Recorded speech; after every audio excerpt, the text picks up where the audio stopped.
من الشيطان الرجيم بسم الله الرحمن الرحيم الحمد لله رب العالمين والصلاة والسلام على أشرف الأنبياء والمرسلين سيدنا ونبينا ومولانا أبي القاسم اللهم صل على محمد وآل محمد والصلاة والسلام على آله الطيبين الطاهرين المعصومين المظلومين المنتخبين المنتجبين الغر الميامين ولعنة الله على أعدائهم أجمعين من الآن إلى يوم الدين.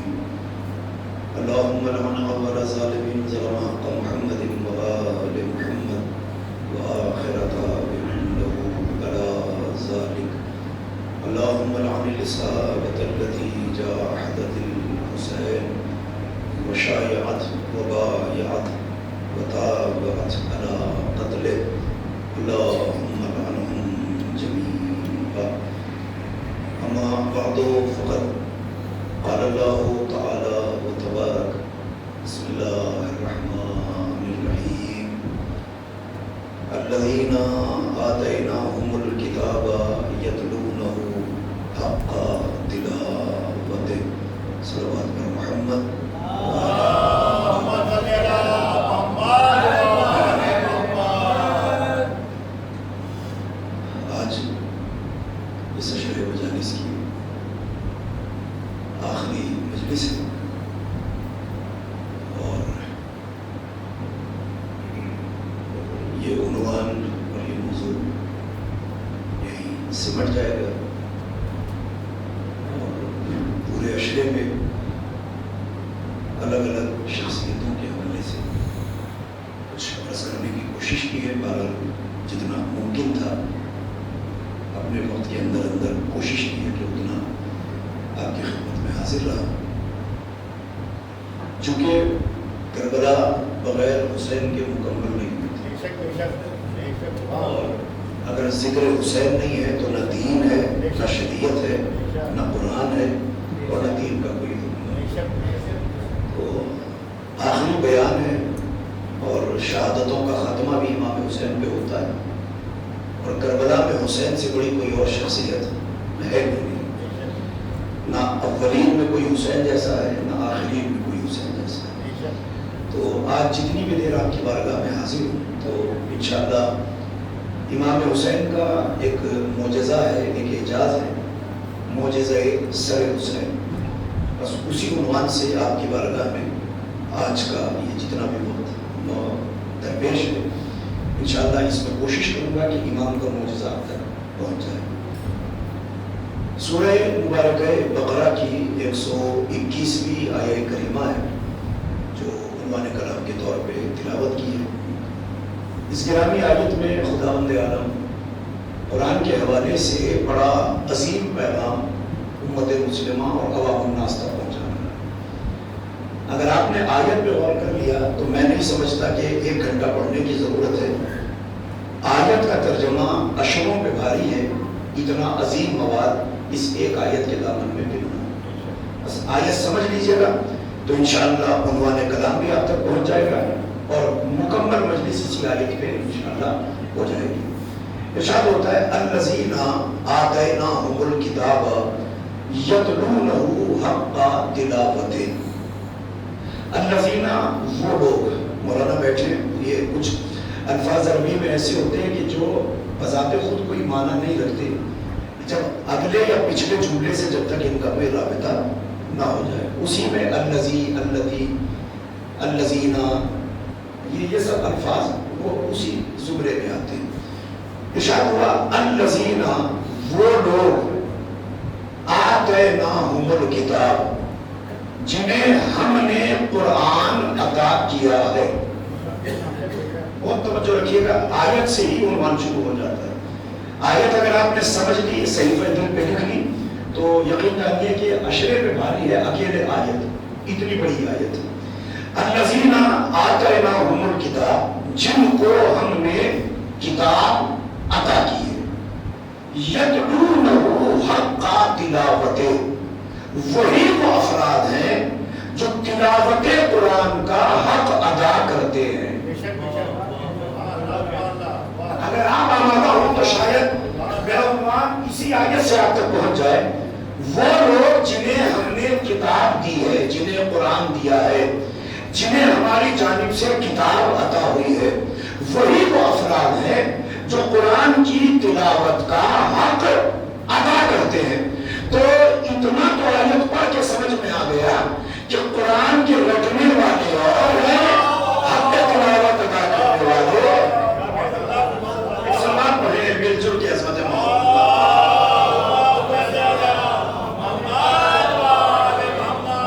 مکمل توجہ رکھیے گا۔ نتیجہ آپ کے حوالے کرنے جا رہا ہوں۔ قرآن کے رٹنے والے، قرآن کا رٹا مارنے والے لوگ اور ہیں، حق تلاوت ادا کرنے والے افراد اور ہیں۔ جو زندگی بھر قرآن رٹتے رہے وہ اور ہیں، جنہیں اللہ والی سے قرآن بنا کے بھیجے وہ اور ہیں۔ تو اتنا تو آیت سے سمجھ میں آ گیا کہ یہاں حافظان قرآن کی بات نہیں ہو رہی، یہاں قاریان قرآن کی بات نہیں ہو رہی، یہاں 14 معصومین کی بات ہو رہی ہے۔ اور اگر کسی کو دلیل چاہیے ہو تو اتنا کہنا کافی ہے کہ دنیا کا کوئی ایک قاری لا کے دکھاؤ کہ جو پیدا ہوتے ہی قرآن پڑھ کے سنا دے۔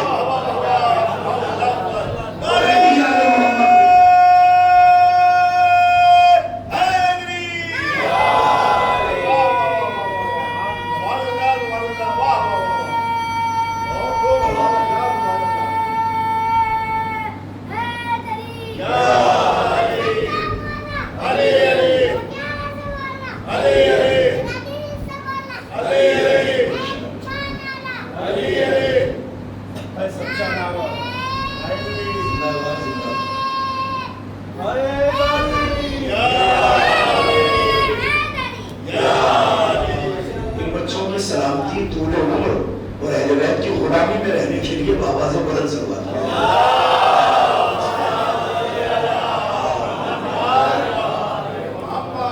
تو اللہ نے جن لوگوں کو کتاب دینے کی بات کی ہے، جو حق تلاوت کو ادا کرتے ہیں، وہ الگ افراد ہیں۔ کائنات عالم و آدم میں کوئی ایک آدمی ایسا ہو کہ جو پیدا ہوتے ہی قرآن پڑھے تو اس کا نام بتائیے۔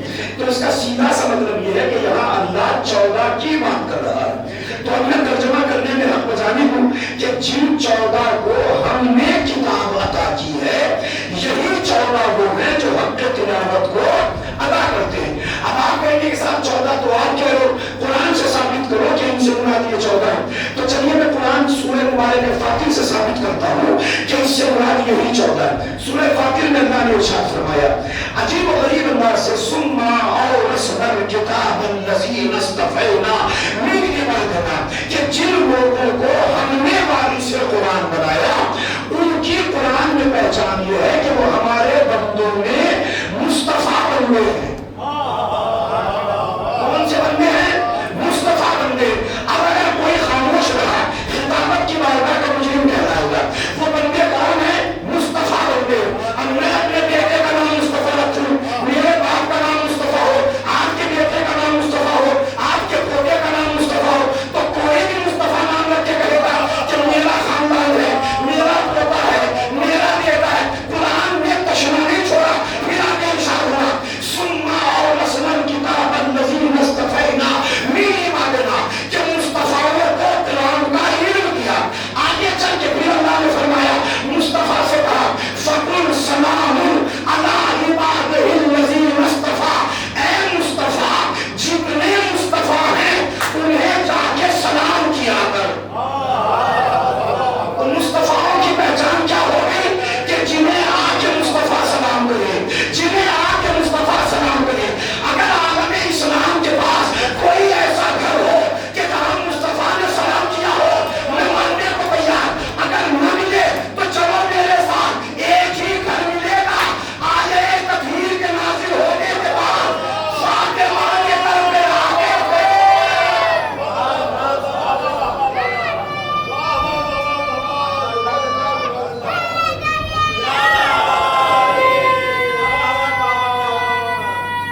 مصطفیٰ کیا بنتے کہنا ہے جنہیں اللہ نے کتاب عطا کی.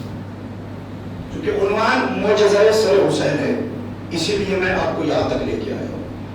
اور ظاہر ہے کہ گجرات میں تو اردو کی مادری زبان نہیں، گجراتی آپ کی مادری زبان نہیں، لیکن پھر بھی مجلسوں کے طفیلات اتنی اردو سمجھنے لگے کہ الحمدللہ ایسے ہی لگتا ہے کہ جیسے آپ بھی اردو بول رہے ہیں ہم لوگ بھی اردو بول رہے ہیں. کوئی فرق نہیں رہ گیا درمیان میں کہ کون گجراتی اور کون غیر گجراتی. تو آپ بھی اتنی اردو سمجھ سکتے ہیں. لیکن خصوصاً جن کا تعلق لکھنؤ کے قرب و جوار سے ہے ان سے اس جملے میں داد چاہتا ہوں، علماء کی داد چاہتا ہوں. جسے یہ اردو سمجھ میں آ جائے اس آدمی سے خصوصاً داد چاہتا ہوں جو جملہ صرف کرنے جا رہا ہوں. قرآن کے تلاوت کرنے والے سوائے 14 کے کوئی اور نہیں. پڑھنے والے تو ہزاروں، حق تلاوت ادا کرنے والے صرف 14 ہیں. اور ان 14 میں پیغمبر جیسا شاید کوئی نہ ہو. میں جملہ کہنے جا رہا ہوں جو لکھنؤ کے قرب و جوار کے لوگ ہیں، کم سے کم وہ علماء اور شعراء جو یہاں بیٹھے ہیں، اگر انہوں نے ہاتھ اٹھا دیا ان تک میرا جملہ پہنچ گیا تو یقین جانیے آگے محنت کرنے کی ضرورت نہیں. زاہد بھائی آپ کرسی پہ ہیں، وسیم بھائی آپ بھی کرسی پر، جتنے وہاں بزرگان بیٹھے ہیں، ایک ایک آدمی مکمل توجہ کے ساتھ محمد نے ایسے قرآن پڑھا، ایسے قرآن پڑھا، ایسے قرآن پڑھا کہ قرآن عشق عشق کرنے لگا.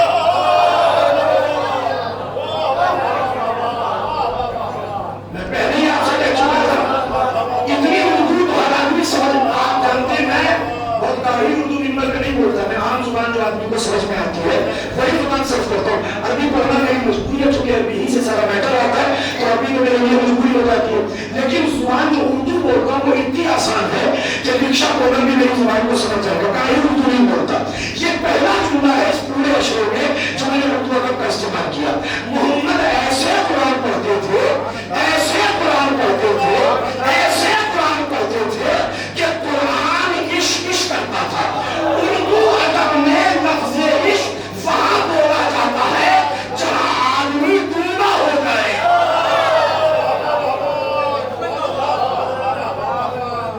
تو قرآن محمد ایسا پڑھتے تھے کہ قرآن کے پاس الفاظ نہیں ہوتے تھے کن لفظوں میں تعریف کریں. خاموش ہو جانا ایسے بھی قرآن ثابت ہے، بالکل خاموش ہو جاتا تھا قرآن. لفظ ہی نہیں ملتی تھی کہ کس زبان میں محمد کی تلاوت قرآن کی تعریف کروں. یہ محمد کی تلاوت قرآن ہے. مولا علی کے بارے میں کہوں تو کیا کہوں؟ آپ سارے لوگ جانتے ہیں، میں بس اشارہ کروں گا، میرے ساتھ جڑ جائیے گا تاکہ میرا وقت توہین میں برباد نہ ہو. علی ایسے قرآن پڑھتے تھے کہ ایک رکعت میں قدم رکھتے تھے. سنا ہے کہ نہیں سنا مولا کے بارے میں؟ دوسری رکعت آنے تک پورا قرآن ختم کر دیتے تھے. چلیے رکعت شاید تھوڑا گاڑا ہو جائے.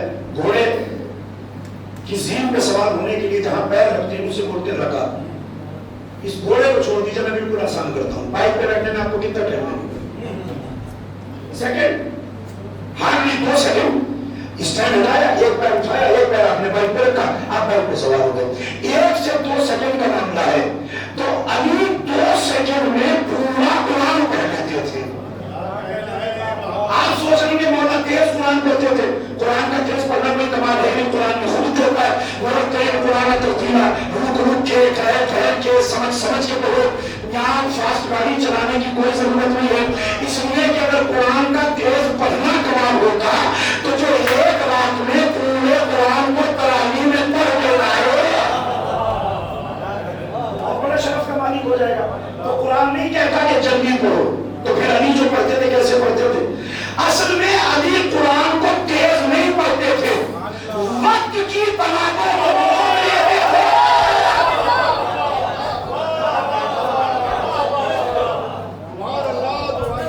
تیز پڑھنا کمال نہیں ہے. قرآن علی وقت روک لیتے تھے. اور اگر کسی کو سمجھ میں نہ آ رہا ہو کہ علی وقت روک سکتے ہیں، محمد تو پھر بھی گناہ پہ وہاں تک گئے.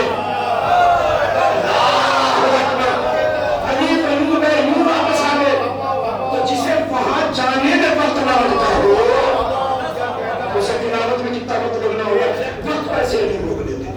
اور انتہا ہے کہ آپ کا مولا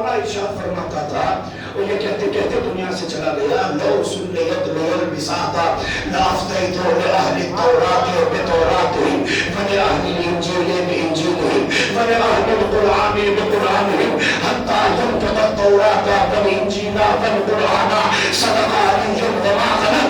یعنی کہتے تھے کہ اگر میرے لیے مسند قضاوت بچھا دی جائے تو توریت والوں کو توریت سے، انجیل والوں کو انجیل سے، اور قرآن والوں کو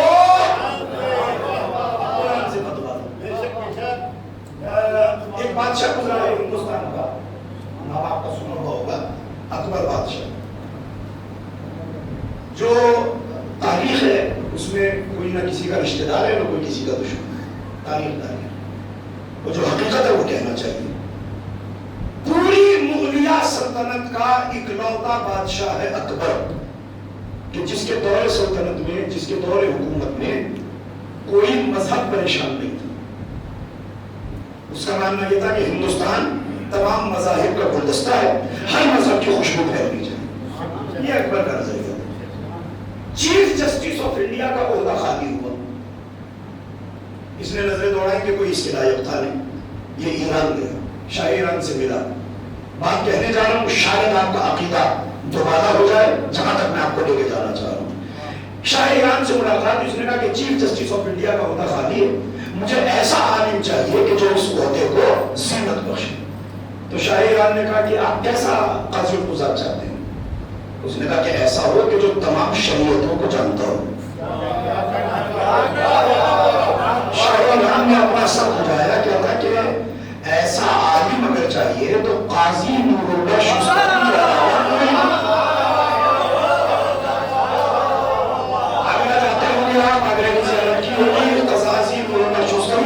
شہید سالس کے نام سے مشہور ہے. تو اس نے کہا کہ کیا ان کے پاس اتنا علم ہے کہ تمام شریعتوں کے حساب سے فیصلہ کریں؟ کب آپ ان کو بلائیے، خود ہی پوچھ لیجیے، آپ کو سمجھ میں آ جائے گا. قاضی صاحب کو بلایا گیا. اب قاضی صاحب کا عقیدہ نہ بادشاہ کو پتا ہے نہ شاہ ایران کو پتا ہے. قاضی صاحب نے جا کے سلام کیا، کہا بتائیے کیا بات ہے؟ کہ ہندوستان کا قاضی القضات آپ کو بننا ہے، لیکن ہمارے یہاں الگ الگ فقہ کے سنی مذہب ہے، تو آپ کو فتویٰ فقہ کے حساب سے دینا ہے. تو قاضی القضات قاضی نور اللہ شستری نے جملہ ارشاد فرمایا کہ میں مالکیوں کو مالکی فقہ بتاؤں گا، شافعیوں کو شافعی فقہ بتاؤں گا، حنفیوں کو حنفی فقہ بتاؤں گا، مالکیوں کو مالکی فقہ بتاؤں گا، شافعیوں کو شافعی فقہ بتاؤں گا، اور آخر میں جعفری فقہ سے فتویٰ دوں گا.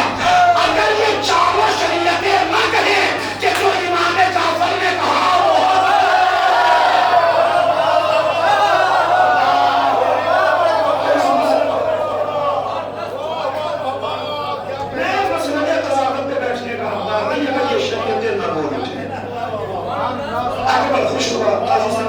کیا، ہندوستان تشریف لائے، عہدہ قضاوت پہ آپ کو سرفراز کر دیا گیا. ہندوستان کا پہلا چیف جسٹس لکھا ہوا نہیں، اپنے ایمان پہ قائم، ولایت پہ قائم. عقیدہ آدمی بھی چھپا رکھا تھا. اکبر کا انتقال ہو گیا. جہانگیر جیسا مرحوم اکبر کے بعد آ گیا. اکبر کے 9 رتنوں میں 9 رتن آپ جانتے ہیں، ہندی کا لفظ ہے، مجھے اس کی وضاحت کرنے کی ضرورت نہیں. 9 ہیرے تھے انسانی صورت میں. اس میں ایک قاضی القضات قاضی نور اللہ شستری اور 8 باقی. ان میں ایک مرحوم تھا ملا دو پیادہ، اس نے 2 حج پیدل کیے تھے. کبھی بھی کسی کے حج سے مرور نہ ہوئیے، کسی کے حج سے مرور نہ ہوئیے. آپ کا 5واں امام بیت اللہ میں کھڑا ہے. جناب ابو بصیر نے آگے کہا کہ مولا اس سال حاجیوں کی کتنی بھیڑ ہے؟ امام نے آنکھوں پہ ہاتھ پھیرا، کہا آپ کتنے حج سوروں کے علاوہ کوئی نظر نہیں آیا، گنتی کے چند افراد تھے. تو کسی کے حج سے مرور نہ ہوئیے. حج کیا ہے اللہ کو راضی کرنے کے لیے، کسی کو روز ڈالنے کے لیے نہیں. تو 2 حج پیدل کرنے کے لیے گیا. 9 رتنوں میں تھا اکبر کے، جہانگیر کے بھی 9 رتنوں میں تھا. قاضی صاحب کی شہرت سے اس کو جلن ہوئی. اس وقت اختلاف روایات کے ساتھ یا احقاق الحق یا مجالس المومنین دونوں میں سے کوئی کتاب لکھ رہے تھے، لیکن احقاق کے بارے میں زیادہ تذکرہ ملتا تاریخ میں کہ احقاق کی وجہ سے آپ کو تختہ دار پہ چڑھائے گئے. احقاق لکھ رہے تھے. تو ان بدبختوں نے جہانگیر سے شکایت کی کہ یہ شیعہ ہے. اس نے کہا دلیل ثبوت. وہ کہا ایک طالب علم کو ان کے یہاں بھیجتے، شاگرد بنا کے وہ ان کے نسخے چھپا لائے گا تو آپ کو پتا چل جائے گا ان کی خط و کتابت میں آپ کو محسوس ہو جائے گا کہ یہ شیعہ اہل سنت میں ٹھیک. ایک طالب علم کے یہاں نقب زنی کے ارادے سے داخل ہو گیا, بھروسہ جیتا, کتاب کے چند نسخے چھڑائے, جہانگیر کو دیے. جہانگیر نے قاضی سے کہا اس پہ کیا فیصلہ کیا کہ شیعہ کو تو جینے کا اپنے ان کو تخت دار پہ چڑھا دیا جائے. ایک ہفتے کے بعد پھانسی کا دن معین ہو گیا. اچھا یہ ہوتا ہے کہ جہاں چلنے والے ہوتے ہیں محبت کرنے والے بھی ہوتے ہیں. ان 9 رتبوں میں ایک تو قاضی صاحب ہو گئے, ایک ملا دو پیارا ہو گیا, 7 اور بھی تھے. ان 7 میں کچھ کو قاضی صاحب سے محبت تھی. انہوں نے جہانگیر سے اجازت لی کہ تو انہیں تخت دار پہ چڑھا دیا جائے گا تو کیا ہم ملاقات کر سکتے ہیں, کیونکہ ہمارا ہم ہوتا ہے. اور وہاں ٹھیک ہے مل لو جا کے. یہ لوگ ملنے آئے. اب چونکہ دل میں محبت تھی, جس جملے کے لیے ساری زحمت آپ کو دی ہے, بات کو روک کے آئے قاضی صاحب سے ملاقات ہوئی. ان کا سرکار آپ کے مذہب میں تو تقیہ ہے. تو قاضی صاحب نے مسکرا کے کہا میرے مذہب سے کیا مطلب, اسلام میں تقیہ نہیں ہے, قرآن میں تقیہ نہیں ہے. کہ نہیں وہ ہے مگر ہمارے مذہب والے نہیں مانتے, آپ کے یہاں تو تقیہ واجب ہے. بالکل واجب ہے. کبھی آپ ایک کام کیجئے, تقیہ کر لیجئے, کتاب سے مکر جائیے کہ علی کی ولایت پہ آپ نے کتاب نہیں لکھی. قاضی صاحب نے وہ جواب دیا کہ دنیا اپنے ماتھے کا جھومر بھی بنا لے تو شاید جملہ پھر بھی وزنی ہو. قاضی صاحب نے کہا کہ اگر ولایت علی کا معاملہ ہو تو علماء پر تقیہ حرام.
جیسے میرا جد آنا علی کہتا تھا کہ توریت والوں کو توریت سے, انجیل والوں کو انجیل سے, قرآن والوں کو قرآن سے فتویٰ دوں, یہاں تک کہ توریت, انجیل, قرآن بولے کہ جو علی نے کہا حق کہا. یہ علی کی تلاوت کا انداز تھا کہ آیت کے مزاج تک کو جانتے تھے. شہزادی کی تلاوت کے بارے میں کیا کہوں, کل ہی میں پڑھ چکا ہوں, مجھے دہرانے کی ضرورت نہیں ہو. جس کے دروازے پہ جھاڑو لگانے والی کنیز منتقل علماء بالقرآن ہو, جس کی کنیز قرآن سے جواب دیتی ہو, تو زہرا کی تلاوت کیا ہوگی. اور امام حسن کے بارے میں بتانے کی زیادہ ضرورت نہیں, میں ایک جملہ کہوں گا, میں اس کو صاحب کو کرنا ہے. کنعان کا نام سنا ہے آپ نے, مصر میں جہاں جناب یوسف رہتے تھے. کنعان جو قرآن کی 7 تلاوتیں ہیں اس میں سے 3 تلاوتیں اکیلے کنعان سے. کنعان نام یاد رکھیے گا, جہاں جناب یوسف رہتے تھے. ان سے اچھا قاری قرآن دنیا میں کوئی ملے گا نہیں آپ کو. ایک قاری کو آج کل آپ سن رہے ہوں گے, قاری یوسف, جو ایرانی چینل سے اکثر تلاوت کرتا ہے, وہ کنعان ہی کا ہے. کیا آواز ہے, کیا خوبصورت لہجہ, وہ آپ اندازہ لگا سکتے ہیں. تو کنعان سے بہتر قرآن کی تلاوت کرنے والے دنیا میں کہیں اور نہیں. اکیلے کنعان کی 3 تلاوتیں جن پہ پورا قرآن پڑھا جاتا ہے. کنعان والوں سے خوبصورت کوئی تلاوت نہیں کرتا، لیکن جب اہل کنعان ناقوں پہ سوار ہو کے مدینے میں قدم رکھتے تھے اور امام حسن کی تلاوت کو سنتے تھے، منہ سے گزرتے نہیں کہ بے ہوش ہو گئے، یہ امام حسن کی تلاوت کا انداز تھا۔ معجزہ سر حسین عنوان ہے، آدھا گھنٹہ میں کم سے کم پڑھ چکا ہوں، اب کم سے کم جملہ لائے نہیں جانا چاہیے۔ میں نے 4 تن کی تلاوت آپ کو بتائی۔ پیغمبر کی تلاوت کا کیا کہنا؟ قرآن یشش کرتا تھا۔ فاطمہ کی تلاوت کا کیا کہنا؟ ان کی کنیز ہر سوال کا جواب قرآن سے لیتی ہے۔ علی وقت کو حیرت میں ڈالتے تھے، ایسے تلاوت ہوتی تھی۔ حسن کی تلاوت سن کے سب سے خوبصورت قاری قرآن بے ہوش ہو کے گر جاتے تھے۔ مگر میں 4 تن کی بارگاہ میں یہ پورا مجمع لے کے بات کہنا چاہتا ہوں، اے محمد مصطفیٰ، اے علی کے مرتضیٰ، اے سیدۃ النساء، اے حسن مجتبیٰ، آپ چاروں نے قرآن پڑھا مگر زندگی میں پڑھا۔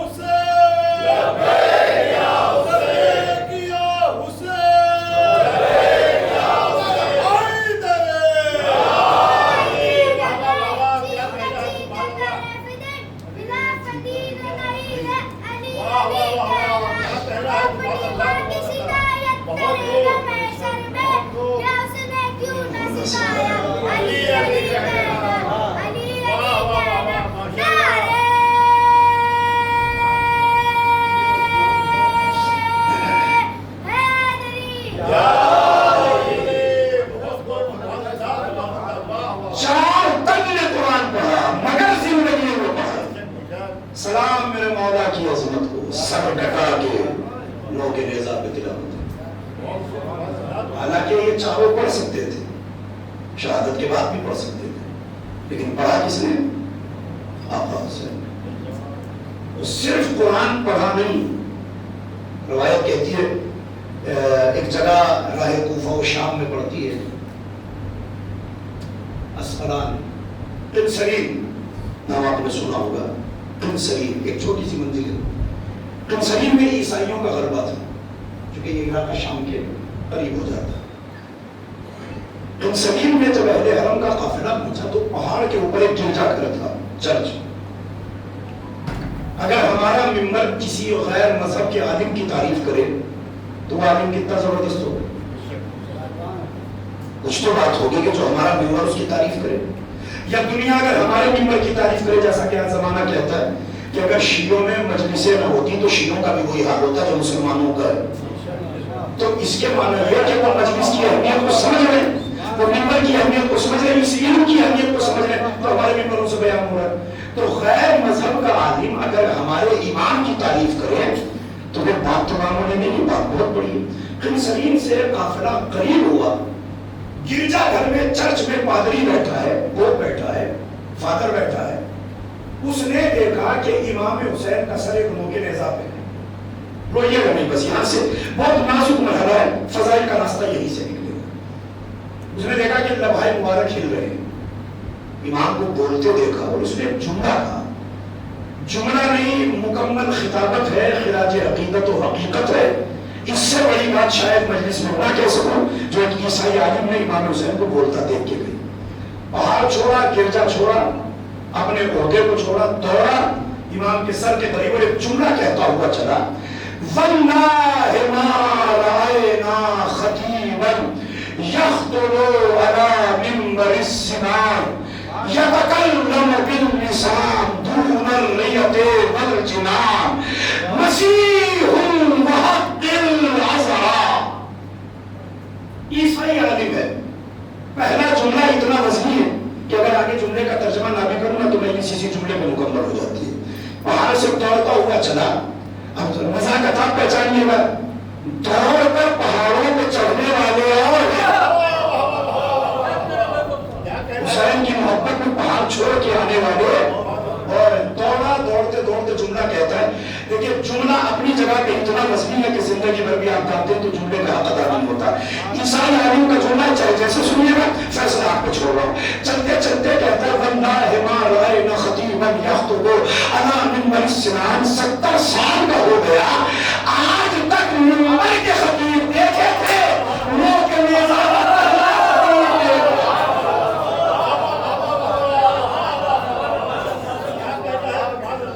منبر پہ خطابت بہت آسان ہے.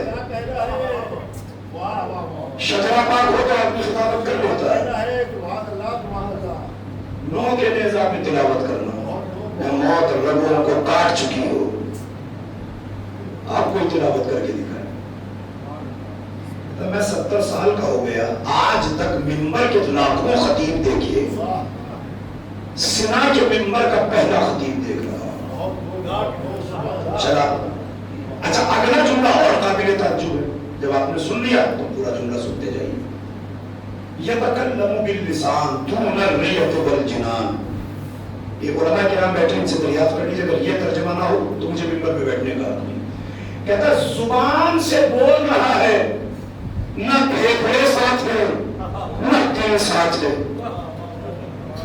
یہ ممکن ہی نہیں ہے. کلام کا جو طریقہ ہے میڈیکل سائنس میں آپ کسی ڈاکٹر سے پوچھ لیجیے آپ کو اگر کلام کرنا ہوگا نا تو پہلے آپ کا منہ کھلے گا. یہ منہ کھلا آپ کا ہوا آپ کے پھیپھڑوں تک پہنچی ٹھیک ہے.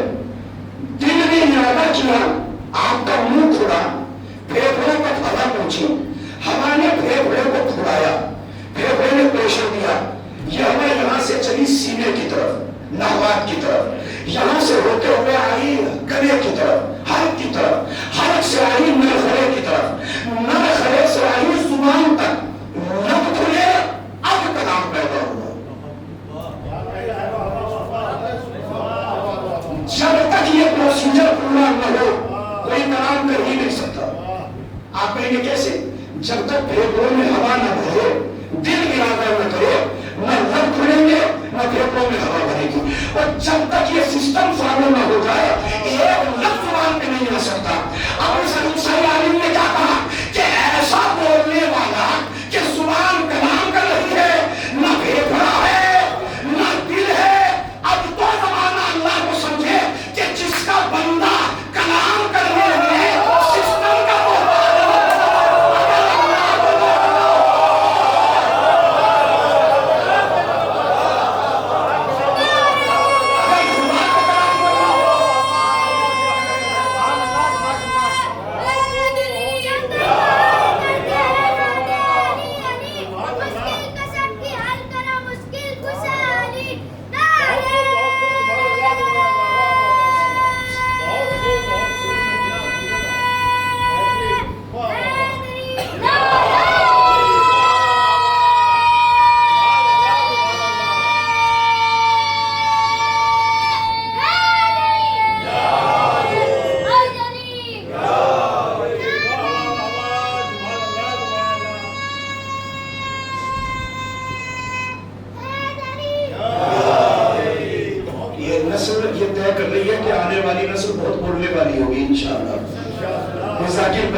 کتابت پہ مہر لگا چکی ہے کہ انشاءاللہ ہمارے یہاں ماحول وہی بنا رہے گا جو عزاداری کا الحمدللہ ابھی ہے بلکہ انشاءاللہ اور ترقی کرے گا. جب یہ بچے بڑے ہوں گے جوان ہوں گے فہم ان کا بالغ ہوگا ان کی عقل بالغ ہوگی اور جب ان کا شعور بیدار ہوگا تو جو ابھی اتنا سمجھ رہے ہیں وہ انشاءاللہ آنے والے وقت میں اور سمجھدار ہو جائیں گے. اللہ بچوں کو بھی سلامت رکھے ان کے والدین کو سلامت رکھے.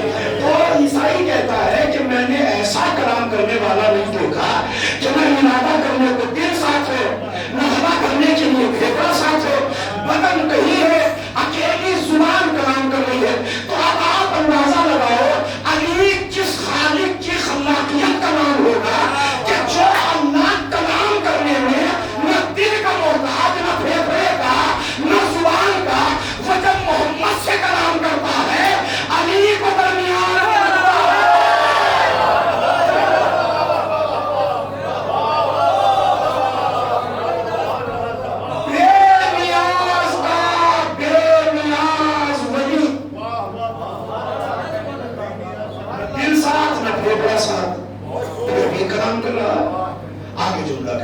مسیح وحق العذراء، یہ کوئی عام آدمی نہیں ہے، یہ جناب عیسیٰ ہے۔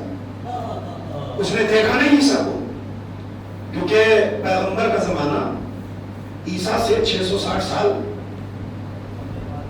تقریباً بعد کا، اور کربلا میں 50 سال اور جوڑ دیجیے تو 710 سال کے آس پاس کا وقفہ ہو چکا ہے جناب عیسیٰ کی دنیا سے گئے ہوئے۔ تو اتنی عمر تو اس کی ہے نہیں، تو عیسیٰ کو تو نہیں دیکھا، لیکن حسین کے کمالات کو دیکھ کے کہتا ہے کہ اگر یہ کمال کسی میں ہو سکتا ہے تو جناب عیسیٰ میں ہو سکتا ہے۔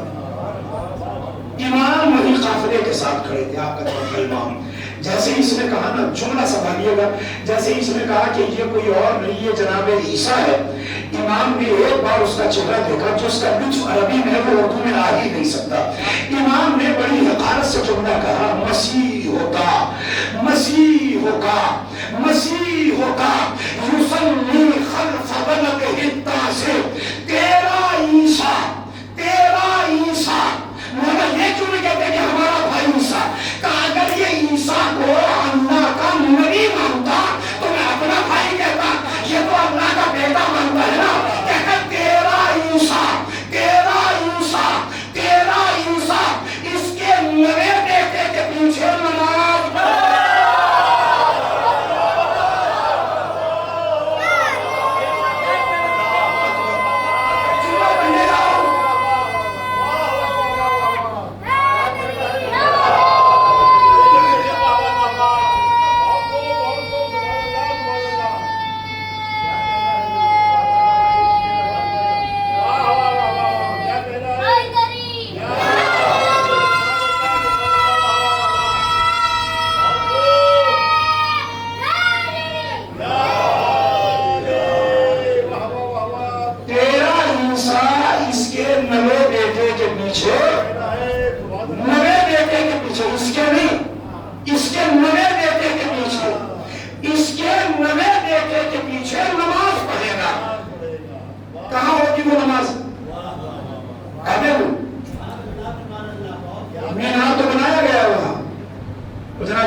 عیسیٰ کے نام سے منصوب ہے کہ یہاں نازل ہوں گے جناب عیسیٰ، ہمارا بھی کعبے ہی میں آئے گا، عیسیٰ مینار پہ اتریں گے، ہمارا کعبے کے اندر سے آئے گا، اور آ کے عیسیٰ کیا کعبے میں نماز پڑھیں گے؟ اللہ نے کہا نہیں، کعبے میں نماز نہیں ہوگی، مسجد النبوی میں ہوگی، کبھی مسجد النبوی میں بھی نہیں ہوگی، بیت المقدس میں ہوگی، کبھی بیت المقدس میں بھی نہیں ہوگی، یا اللہ پھر نماز کہاں پڑھائے گا؟ کہ مصلی بچھے گا پانی پہ، پانی پہ آگے مولا کہیں گے صلی ابن مریم انا اسلمہ، پڑھو نماز، میں بھی ساتھ ساتھ پڑھتا ہوں، تو عیسیٰ ہاتھ جوڑ کے کھڑے ہوں گے اور کہیں گے صلی ابن زہرا انا اسلی خلفک، آپ پڑھائیے، میں آپ کے پیچھے نماز پڑھوں گا، میں آپ کے پیچھے نماز پڑھوں گا، میں آپ کے پیچھے نماز پڑھوں گا۔ اب جملے تک تو آپ کو پہنچانا چاہیے تھا، یہ سچی عصمت کا سچا بیٹا ہے، اور کیا کہہ رہا ہے؟ آپ کے پیچھے نماز پڑھوں گا۔ اب جب سچی عصمت کا بیٹا امام فاطمہ کے بیٹے کو نماز نہیں پڑھا سکتا تو ہمارا سوال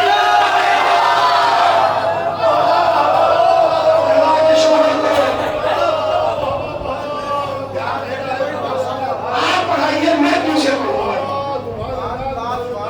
امام آگے ہوں گے، عیسیٰ پیچھے ہوں گے۔ وہ امام نے اشارہ فرمایا، تیرا عیسیٰ اس کے نوے بیٹے کے پیچھے نماز پڑھے گا۔ اچھا مسلح پانی پہ کیوں بچھوا رہا ہے اللہ؟ کعبے میں، بیت المقدس میں، مسجد النبوی میں، اتنے بلند مقامات ہیں، کہیں بچھوا لے؟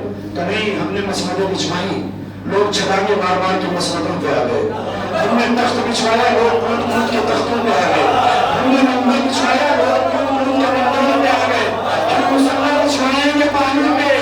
اگر ایک باپ کی اولاد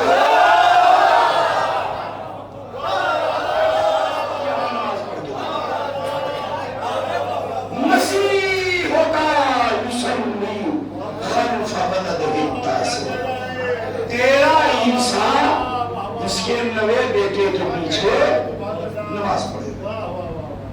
اتنی بات واضح ہو گئی. تھوڑا سا وقت اور بچا ہے, جلدی سے بات تمام ہو جائے گی.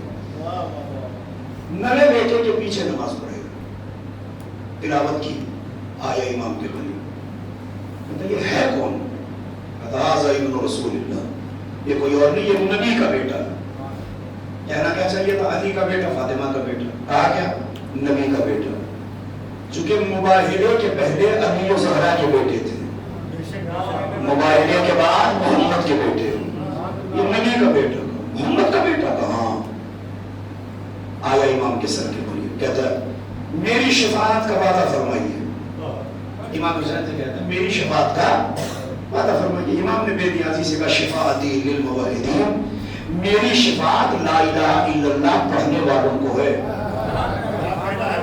جو عیسیٰ کو اللہ کا بیٹا مانتا ہے اس کو تھوڑی شفاعت کروں گا. تو نے کہا کہ میں کون سا منع کر رہا ہوں, پڑھائیے کرنا. اب امام نے کلمہ پڑھوایا, لا الہ الا اللہ محمد رسول اللہ امین اللہ, کلمہ پڑھ لیا, پادری تھا, مسلمان ہو گیا. اب بازار قمصین کے نظارے بدل گئے. محسوس آپ کو کرنا, پڑھنا میری ذمہ داری ہے. بازار قمصین کے نظارے بدل گئے.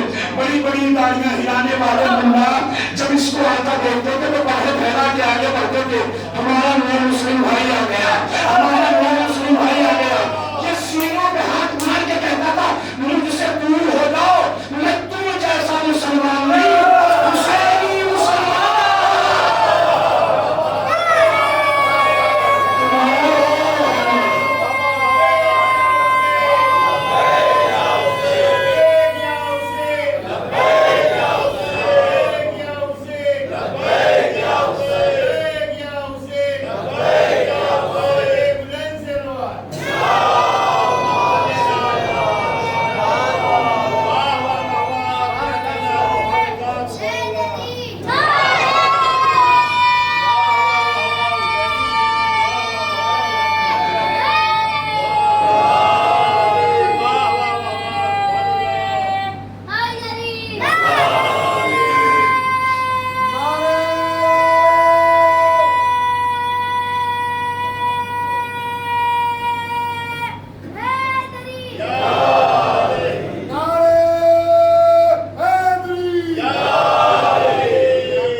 تلاوت کرتے کرتے آپ کے مولا کا سر یہاں تک ہے.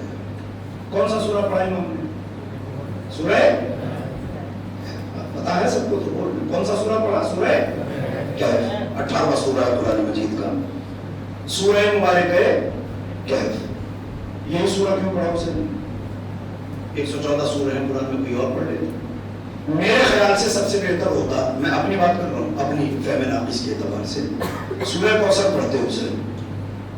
اس سے بڑا تماچا یہودیوں کے اور امویوں کے منہ پہ کیا ہوتا کہ تم جس نسل کو مٹانے چلے تھے وہ مرنے کے بعد بھی تلاوت کر رہا ہے ابھی بھی زندہ, تو اس نسل کو تم مار نہیں پاؤ گے. یزیدی, اموی, جتنے بھی دشمنان اہل بیت تھے سب کے منہ کالے ہو جاتے. سورہ کوثر پڑھتے اسے نہیں پڑھا. سورہ قدر پڑھتے, فاطمہ کے نام سے منسوب تھا, وہ نہیں پڑھا. سورہ بقرہ پڑھ لیتے, سب سے بڑا سورہ تھا قرآن کا, وہ بھی نہیں پڑھا. پڑھا کون سا سورہ؟ سورہ کہف. اس میں مصلحت کیا ہے؟ مصلحت سمجھ لیجیے, وقت تمام ہو جائے گا انشاءاللہ. مصلحت یہ ہے قرآن کے جس سورہ کی آیتوں کی جتنی تعداد ہے, جس معصوم کے نام کے جتنے عدد بنتے ہیں, وہ سورہ اسی کے نام کا ہے. بہت وقت نہیں ہوں آپ کا, بس آخری بات جو رہ جائے گا وہ رہ جائے گا, بہت توجہ کے ساتھ. مثلا حسین کی عدد ہے 128, سورہ نحل کی آیتوں کی تعداد ہے 128. تو سورہ نحل نہیں پڑھتے, سورۃ الحسین پڑھتے. حسن کی تعداد عدد کی ہے 118, سورہ مومنون کی آیتوں کی تعداد 118 ہے. تو یہ سورہ مومنون نہیں, یہ سورۃ الحسن ہے. حسین میں 10 عدد زیادہ ہے, حسین کے سورے میں بھی 10 آیتیں زیادہ ہے. حسن 118 عدد اتنے حسن کی سورج کی آیتوں کی تعداد 118، 10 کا فرق ہے کہ نہیں درمیان میں؟ کیونکہ حسن اکیلا امام ہے، حسین خود بھی امام، حسین کے ماں بیٹے بھی امام، تو 10 امامتوں کا فرق حسن حسین میں بظاہر ہے، یہ آپ کو سمجھ میں آ جائے گا۔ فاطمہ کے عدد کتنے ہیں؟ 135۔ سورہ طٰہٰ کی آیتوں کی تعداد 135۔ اب شاید مجھے کہنا بھی نہیں پڑا تو میری بات پہنچ جائے۔ علی کے عدد کتنے ہیں؟ یہ بچہ جانتا ہے، 110۔ سورہ کہف کی آیتوں کی تعداد بھی 110۔ میں تو سمجھ رہا کہ بڑا محنت تو پہنچ جائے گا۔ سورہ کہف کی آیتوں کی تعداد 110۔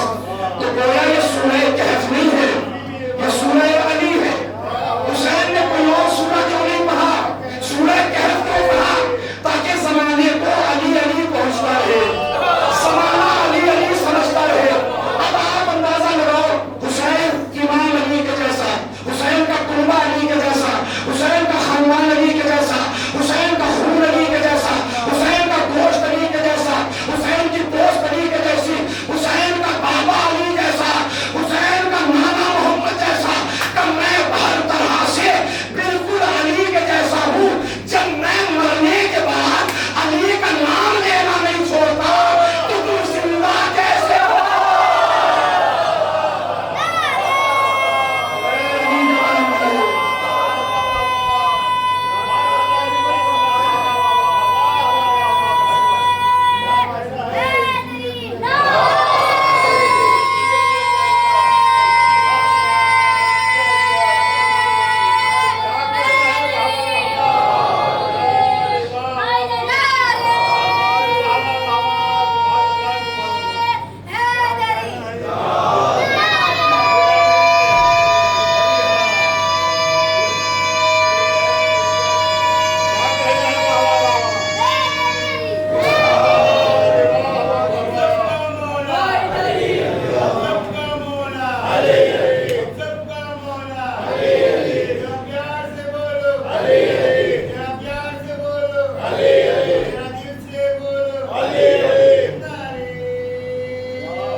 زندگی ہو تو علی کے ساتھ، موت ہو تو علی کے ساتھ، جیل تو علی کے ساتھ، مرے تو علی کے ساتھ۔ یہی پیغام کربلا ہے، یہی آپ کے آقا حسین کا پیغام۔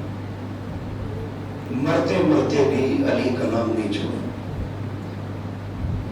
سر ان کے نیزہ پہ ہے، لیکن حسین اپنی غربت کا خیال نہیں کرتے، جہاں جہاں سے گزر ہوا سورہ کہف پڑھتے ہیں۔ کیونکہ آج سے پہلے دنیا میں کسی نے کٹے سر کو کلام کرتے نہیں سنا، یہ کائنات کا پہلا موقع۔ کیا سر اتنی آسانی سے کٹ گیا حسین؟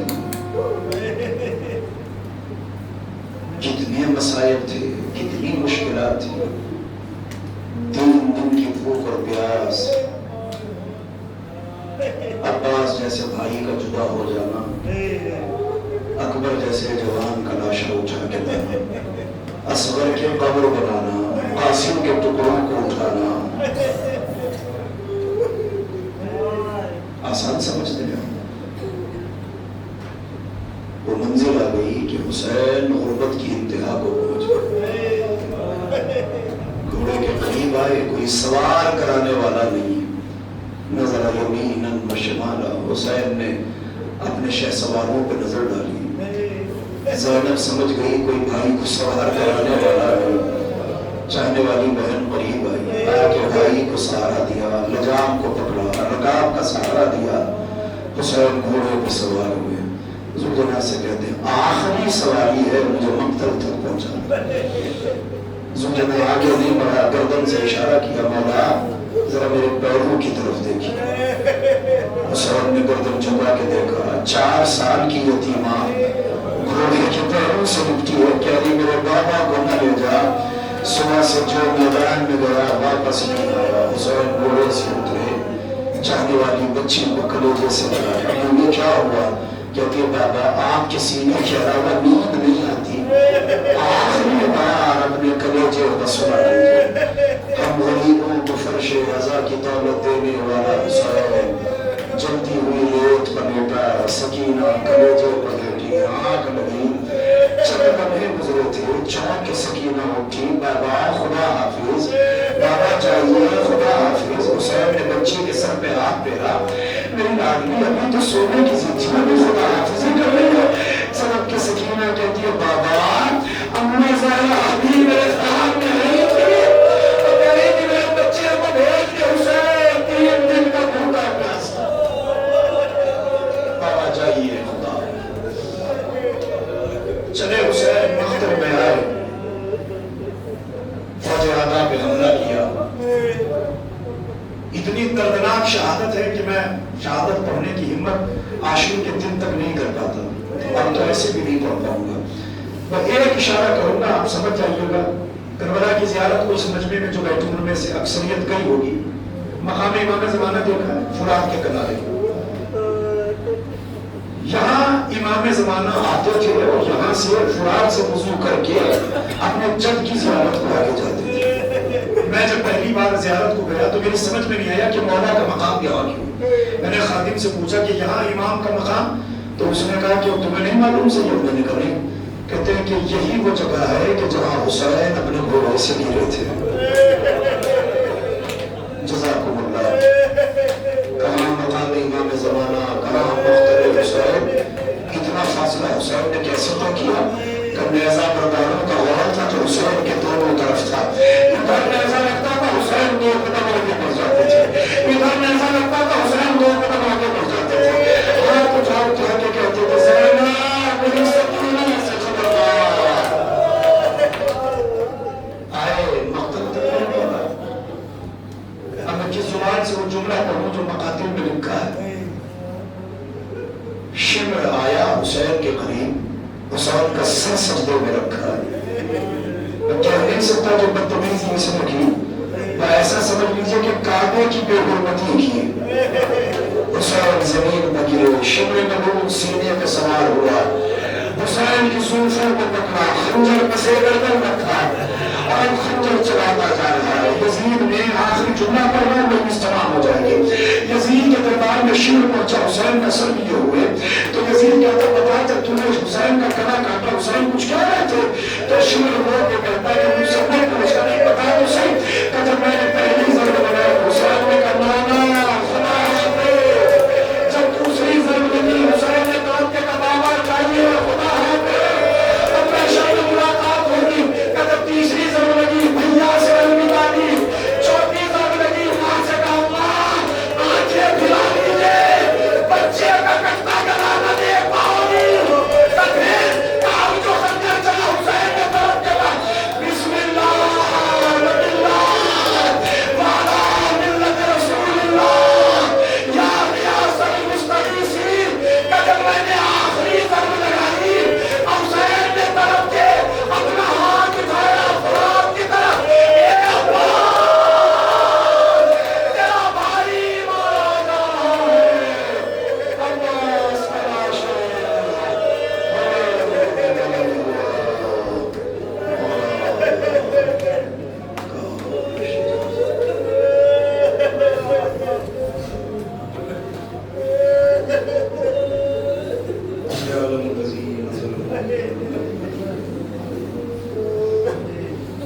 للہ و انا الیہ راجعون